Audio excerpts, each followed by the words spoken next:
नमो दिव्य महादिव्य शिवाय ईशत्तम नमो नमः प्रकृति भद्राय नेता पड़ता सुताम सज्जनों, आप देख रहे हैं हमारे अनंत पत्र न्यूज चैनल पर श्री शिव महापुराण की कथा। भगवान नारद ने श्री हरि विष्णु को श्राप दिया है। आगे की कथा में चलते हैं। भगवान सदाशिव ने अपने विग्रह से मूल प्रकृति अंबिका को प्रकट किया। तत्पश्चात भगवान शिव ने काशी का निर्माण किया।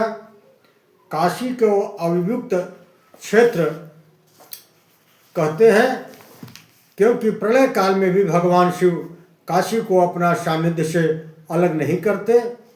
आनंद का हेतु होने से काशी को आनंद वन भी कहते हैं। भगवान शिव और शिवा प्रेम पूर्वक आनंद भवन में निवास करने लगे। भगवान शिव ने वाम भाग में के 10वें अंग पर अमृत का सिंचन किया, जिससे साक्षात भगवान विष्णु ही प्रकट हो गए।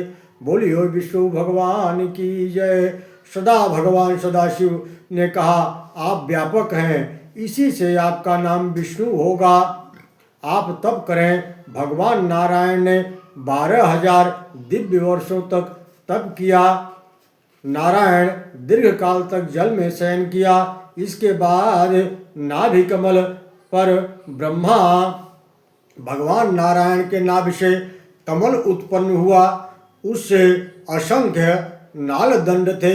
उसकी कांति कनेर के फूल के समान पीले रंग की थी। उसकी लंबाई और चौड़ाई अनंत योजन की थी। वह करोड़ों सूर्य के समान प्रकाशमान तथा दर्शनीय था। कोटि सूर्य प्रतीकाशम सुंदरम तत्व संयुतम अत्यद्भुतम महारम्यम दर्शनीयमनुत्तमम। ब्रह्मा जी सैकड़ों वर्ष कमल नाल में विचरण करते रहे और जब और छोर नहीं मिला तब भगवान ने आकाशवाणी के माध्यम से कहा, तद्वाणी समुत्पन्ना तपेति परमा शुभा। ब्रह्मा जी ने 12,000 वर्ष तक कठोर तप किया। ब्रह्मा जी की तपस्या से प्रसन्न होकर भगवान विष्णु प्रकट हो गए। शंख चक्रायुध करो गदा पद्मधर प्र घनश्यामल सर्वांग पीतांबरधर पर। शंख चक्र गदा और पद्म धारण किए जलधर के समान श्याम वर्ण वाले प्रभु पीतांबर धारण किए हुए तुरंत वहां प्रकट हो गए। ब्रह्मा जी कहते हैं, आप कौन हैं? विष्णु श्री विष्णु जी कहते हैं, हे वत्स, मैं आपका पिता हूँ। ब्रह्मा ने कहा, हे निष्पाप, मैं समस्त संसार का कारण हूँ। जो आप बार बार मुझे वत्स कहकर बुला रहे हैं, यह ठीक नहीं है। भगवान विष्णु ने कहा, हे वत्स, आप मेरे ही नाभ कमल से उत्पन्न हुए हैं। अंत में ब्रह्मा जी नारद जी से कहते हैं कि भगवान की माया से विमोहित मैं उन भगवान विष्णु को नहीं पहचान पाया और मैं उनके साथ भयंकर युद्ध करने लगा। उसी समय भगवान शिव हम दोनों के मध्य अग्नि स्तंभ के रूप में प्रकट हो गए। हम दोनों ने उनका स्तवन किया, पूजा किया। उसी से भगवान भगवती उमा के सहित वहाँ प्रकट हो गए। श्री शिव उवाच, हे श्री हरि, हे ब्रह्मदेव, आप दोनों मेरे ही रूप हैं। आप दोनों जगत की सृष्टि और पालन कीजिए। श्री विष्णु भगवान कहते हैं, भक्ति भवतु नवनित्यम तोयि चाभ्यभिचारिणी। हे प्रभु, आप में हम दोनों की अविचल भक्ति सदा बनी रहे। श्री शिव उवाच, ममैव हृदय विष्णुश्च हृदय ब्रह्म। हे हरि, मुझ में और आप में कोई अंतर नहीं है। श्री विष्णु कहते हैं, मम भक्तश्च यः स्वामी निंदा करिष्यति तस्यैव निरये वासं प्रयच्छ नियतम ध्रुवम।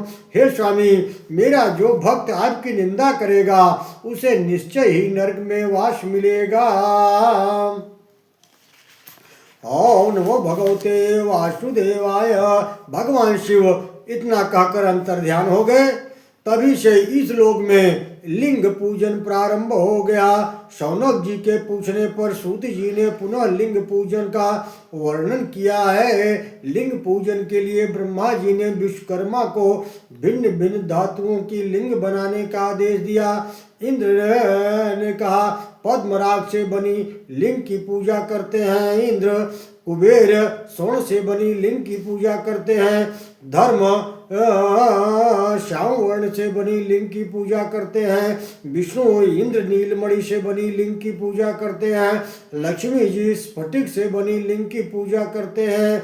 इंद्र नीलमयम विष्णु ब्रह्मम हेममयम तथा ब्रह्मा जी स्वर्ण, ब्रह्माणी जी रत्नमय और अश्विनी कुमार पार्थिव शिवलिंग, देवी दुर्गा मक्खन और योगी भस्म के लिंग से पूजा करते हैं।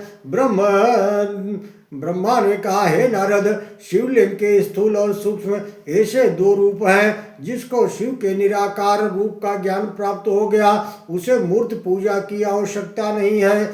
मूर्ति पूजा ब्रह्म को प्राप्त करने के लिए सीढ़ी है। जैसे एक सीढ़ी पर पैर रखे बिना दूसरे पर नहीं चढ़ा जाता, ठीक वैसे ही बिना प्रतिमा की पूजा किए निर्गुण ब्रह्म की प्राप्ति असंभव है। आलंबनम बिना तस्य पदमुच्चे सुदुष्करम निर्गुण प्राप्ते नीड़ा प्रतिमालंबनम श्रुतम। अरे अगर भगवान के मूर्ति की पूजा नहीं करेंगे तो गंध चंदन आदि व्यर्थ हो जाएंगे। गंध चंदन पुष्पादि किमर्थम प्रतिमा बिना यावत् गृहाश्रमे तिष्ठे तावदाकार पूजनम कुर्याच्छेष्टस्य सुप्रीत्या सुरेषु खलु पंचसु। अर्थात जब तक मनुष्य गृहस्थ आश्रम में रहे तब तक प्रेम पूर्वक 5 देवताओं गणेश, सूर्य, विष्णु, शिव तथा देवी का पूजन अवश्य करना चाहिए।